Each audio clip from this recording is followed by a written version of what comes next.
Dakar, instant. L'information en temps réel.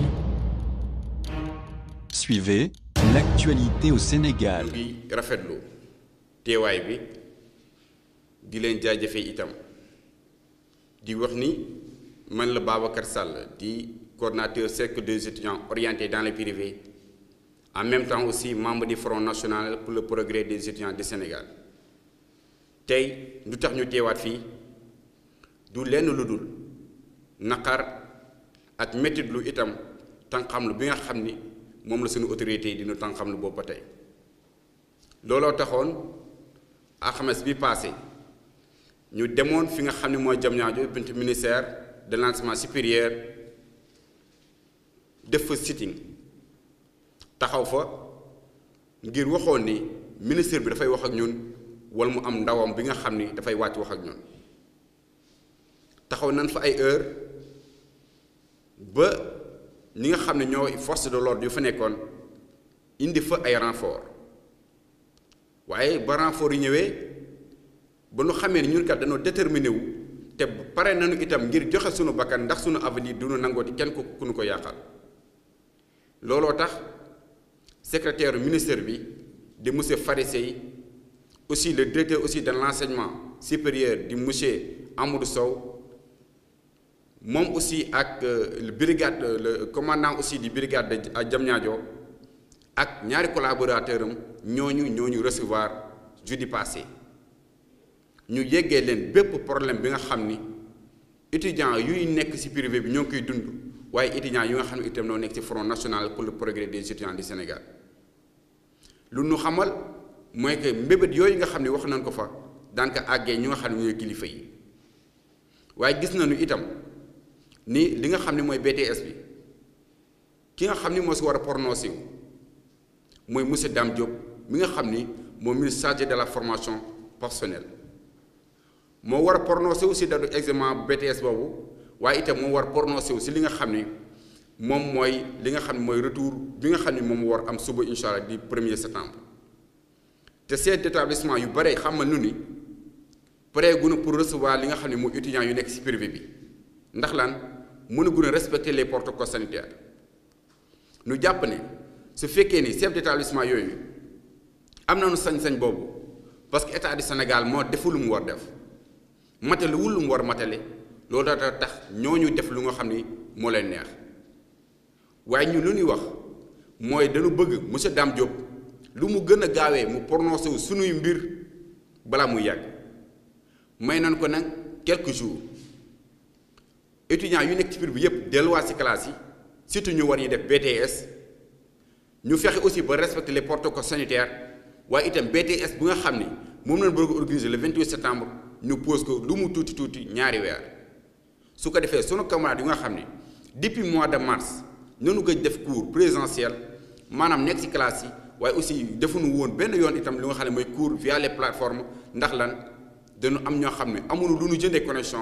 waaye am na ñi nga xam ne itam ñoo ngi ci village yoo xam ni foofu am connexion bi jàppandiwul ñu jàpp ne ñoo ñëpp tey su fekkee dañ leen boole ci loo bi nga xam ni ñoo war a def li nga xam ne mooy BTS bi le 28 septembre loolu mooy ñooñu pare nañu kat pour sacrifier seen vie waaye nag ñun ñu nga xam ne ñooy représentant étudiants yooyu duñu ko nangu benn yoon duñu nangu ñu nga xam ne itam boobu ba tey ñoo ngi jël lu métti ko teg suñu kaw am benn manque de considération manque de respect bi nga xam ni boobu ba tey mi ngi am.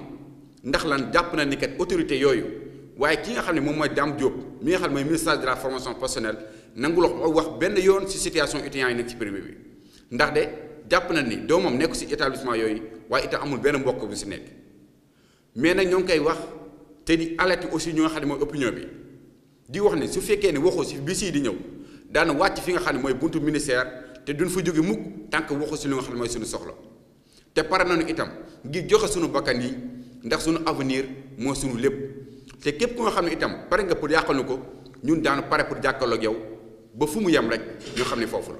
Je suis Babacar Sall, le coordinateur du cercle des étudiants orientés dans les privés.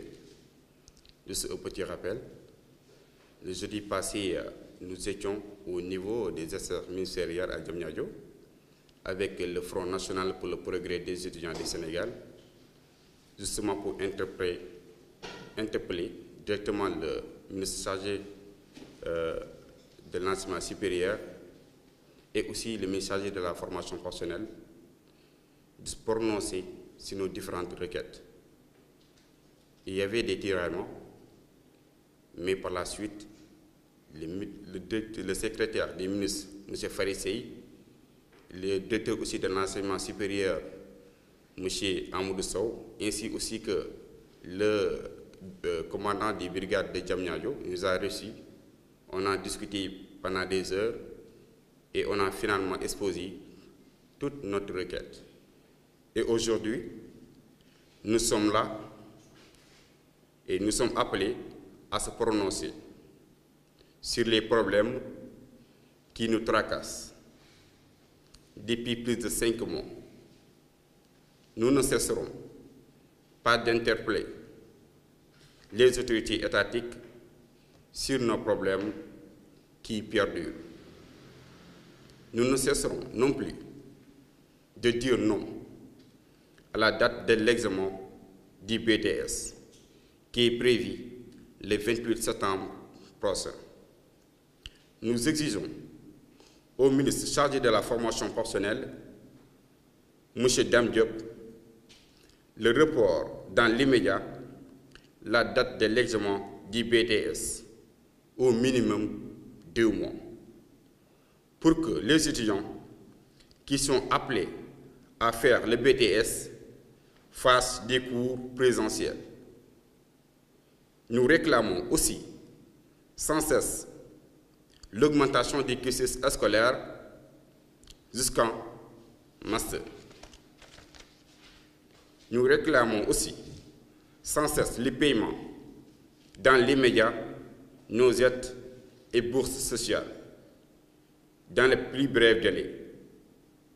Et en tant que responsable des étudiants du privé, nous ne voulons qu'aucun étudiant soit lésé pour des raisons extérieures à sa volonté.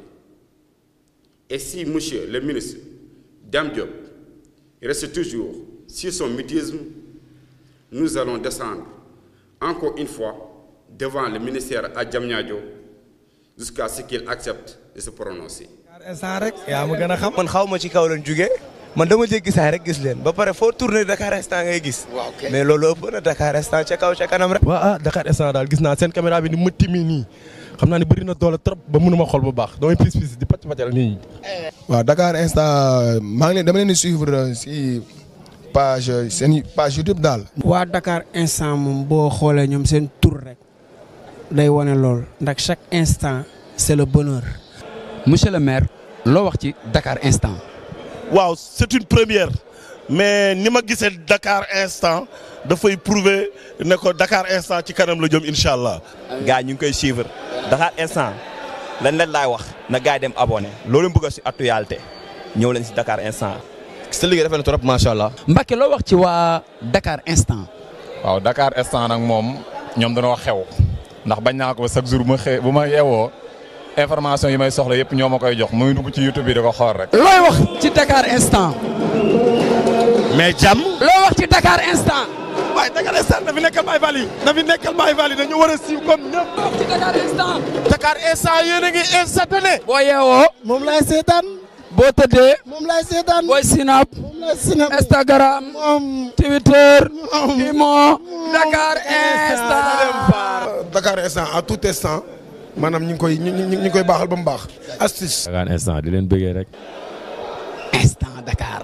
Dakar Instant, chaîne d'actualité sénégalaise qui vous donne l'information à tout instant. Abonnez-vous sur YouTube afin d'être les premiers au courant des tout dernières nouveautés en vidéo. Page Facebook Dakar Instant, téléphone, +221 77 561 55 46 77 506 85 74 78 123 86 56. Adresse email dakarinstant@gmail.com. L'actualité à l'instant, c'est sur Dakar Instant.